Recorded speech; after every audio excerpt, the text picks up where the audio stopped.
నా అనుకుంటే అందరూ మనతోనే ఉంటారు, నేనే అనుకుంటే చివరికి ఒంటరిగానే మిగిలిపోతారు. అది సుష్మా తెలుసుకోలేక తల్లి మాటలు విని దేవుళ్లాంటి భర్తకి దూరమైంది. ఇప్పుడు తన తప్పు తెలుసుకుంది సార్. తిరిగి గోపి దగ్గరికి వచ్చేసింది. ఇక ఎలాంటి సమస్యలు ఎదురవ్వకుండా తన జీవితాన్ని తనే సరిదిద్దుకుంటుంది. జీవితాంతం గోపి చేయి పట్టుకునే నడుస్తుంది. తొందరలోనే మిమ్మల్ని తాతయ్యని కూడా చేస్తుంది. నా కూతురు జీవితంలో మళ్ళీ ఆనందం చిగురించింది అంటే దానికి కారణం నువ్వేనమ్మా. నీ సహాయాన్ని ఎప్పటికీ మర్చిపోను. ఇక్కడ నా పని అయిపోయింది, నేను బయలుదేరుతాను సార్. అమ్మా హారిక, నువ్వు చేసిన ఈ సహాయానికి థ్యాంక్స్ అని ఒక 4 మాటలు చెప్పి నేను వదిలేశాననుకోకు. నీకు ఎప్పుడు ఎలాంటి సహాయం కావాలన్నా ఒక తండ్రిలా నేనుంటాను, అది మాత్రం మర్చిపోకు. ఏంటమ్మా, ఏమైంది? నాన్న అనే మాట అన్నారు కదా, అది ఎంతో నమ్మకాన్నిస్తుంది. ఆడపిల్లకి ఎంత ధైర్యం ఇస్తుందో ఆ 2 అక్షరాల పదం ఒక ఆడపిల్ల జీవితానికి కొండంత ధైర్యాన్నిస్తుంది. మీరు నాకు అలా సాయం చేస్తా అన్నారు, ఆ మాట చాలు సార్. హారిక, ఇంత నాటకం ఆడాం కదా, ఎట్టి పరిస్థితుల్లో కూడా ఈ విషయం బయటికి రాకూడదు. ఈ నాటకం సుష్మాని గోపికి దగ్గర చేయడానికి ఆడింది సార్. ఎప్పుడైతే తన గోపికి దగ్గరైందో ఆ నాటకం గతమైపోయింది. దాని గురించి భవిష్యత్తులో ఎవ్వరితోనూ మాట్లాడను. వస్తాను సార్. ఓకే అమ్మా.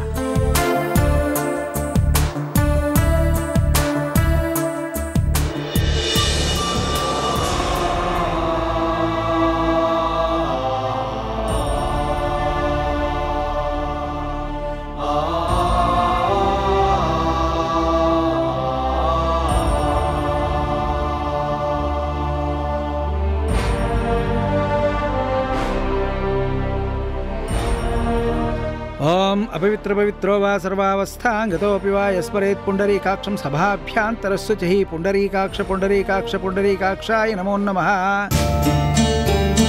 अम्मा చెయ్యిలా పట్టమ్మ. ఆచమ్య హస్తో ప్రక్షాళ్య. ఓం కేశవాయ స్వాహ, ఓం నారాయణాయ స్వాహ, ఓం మాధవాయ స్వాహ.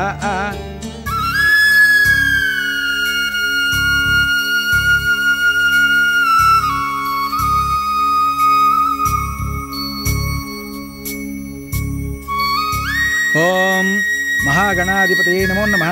शुक्लांबरधरं विष्णुं शशिवर्णं चतुर्भुजं प्रसन्नवदनं ध्यायेत् सर्वविघ्नोपशान्तये.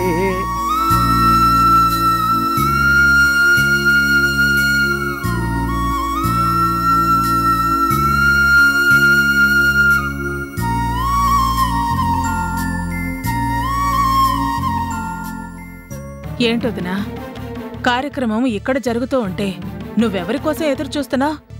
రావాల్సిన వాళ్ళు, కావాల్సిన వాళ్ళు ఎవరైనా ఉన్నారా?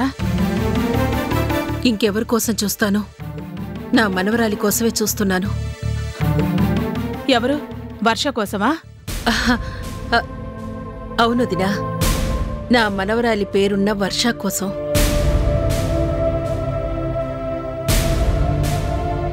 చూసావా రఘు, నువ్వు అమ్మ అని ఎంతో ప్రేమించే పూర్ణ ఎంత నాటకమాడుతోందో. మీ రెండో కూతురు వర్ష ఇక్కడే ఉన్నా ఆ నిజాన్ని మాత్రం బయటికి చెప్పకుండా తనలోనే దాచుకుని వర్ష మీద ప్రేమను చూపిస్తోందే కాని మనవరాలు అన్న మాట మాత్రం చెప్పటం లేదు. కాని నేను మాత్రం నీ మీద పగని మర్చిపోను.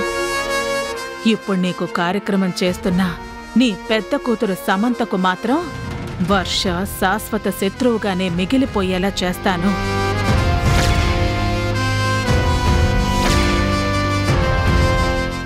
తన చెల్లె తన శత్రువు అని ఈ పిచ్చిదానికి తెలీదు. తెలిసినా వాళ్ళిద్దరినీ కొలవనివ్వను.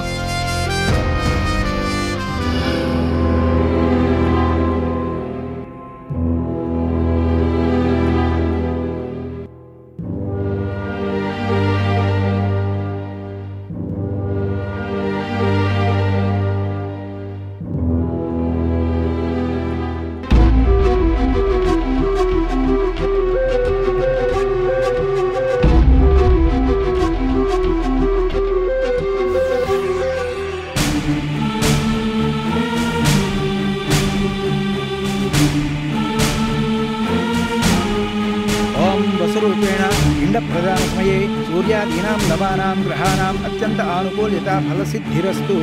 ఓం కాలనే మహావీరశ్వరుశ్వరజనైశ్వరలోకాత్మా త్రిలోకేశ కేశవ. రామ్మా, నువ్వు కూడా ఈరోజు ఈ కార్యక్రమంలో ఉండాలి. ఎందుకంటే ఇది ఏంటి తాతయ్య ఇది అని ఏదో చెప్పకుండానే ఆగిపోయారు? అదేనమ్మా, నాకు 2 మనవరాళ్ళు కదా. ఒకరు సమంత, ఇంకొకరు వర్ష. సమంత మాతోనే ఉంది, వర్ష మాకు దూరంగా ఉంది. కానీ ఆ పేరు నీకుంది కాబట్టి ప్రస్తుతానికి నువ్వే ఈ ఇంటి మనవరాలనుకున్నాను. అందుకే సమంతతో పాటు నువ్వు కూడా ఆ కార్యక్రమంలో కూర్చుంటే బాగుంటుందమ్మా. లోపలికి రమ్మా.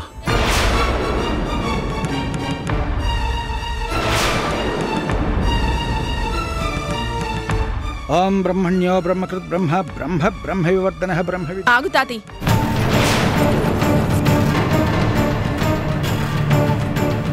పేరు కలిసినంత మాత్రాన బంధం ఏర్పడదు. తను నా రక్తం పంచుకు పుట్టిన చెల్లెలేమీ కాదు. ఇది నా తల్లిదండ్రులకు జరుగుతున్న కార్యక్రమం. వాళ్లకు పిల్లలు మాత్రమే పిండాన్ని పెట్టాలని పంతులు గారే చెప్తున్నారు కదా.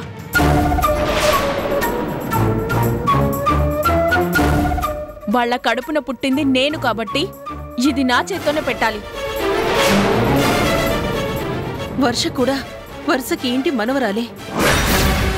ఈ విషయం మీ తాతగారు కూడా చెప్తున్నారు కదా. ఇంకా ఎందుకంత పంతం పడతావు? వరసకు మనవరాలు అవ్వడం వేరు, సొంత మనవరాలు వేరు. పరాయి వాళ్ళు తాతి అని పిలిచినంత మాత్రాన రక్త సంబంధం కలవదు. కేవలం ఒక అనుబంధం మాత్రమే ఉంటుంది. ఈ కార్యక్రమం చెయ్యాలి అంటే రక్త సంబంధం కలిసి ఉండాలి. అది లేదు కాబట్టి ఇక్కడ కూర్చోడానికి వీల్లేదు. వర్షాయే చెయ్యాలి అంటే ఈ కార్యక్రమం తనతోనే చేయించండి.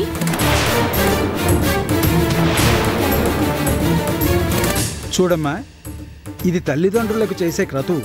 సంవత్సరం మొత్తం వాళ్ళు ఈ రోజు కోసమే ఎదురు చూస్తారు. తన పిల్లల చేతుల మీదుగా పెట్టే ఆ 4 మెతుకులు కాకి రూపంలో వచ్చి వాళ్ళు తింటారు. ఇదే ఈ సంవత్సరం అంతా వాళ్ళకి ఆహారంగా మారుతుంది. ఇలాంటి కార్యక్రమాల్లో అలాంటి మాటలు మాట్లాడకూడదు. అన్నయ్య, సమంతకి ఇష్టం లేని పని ఎందుకు చేయిస్తారు? సమంతతోనే చేయించండి. పరాయి మనిషిని దూరంగానే ఉండమనండి.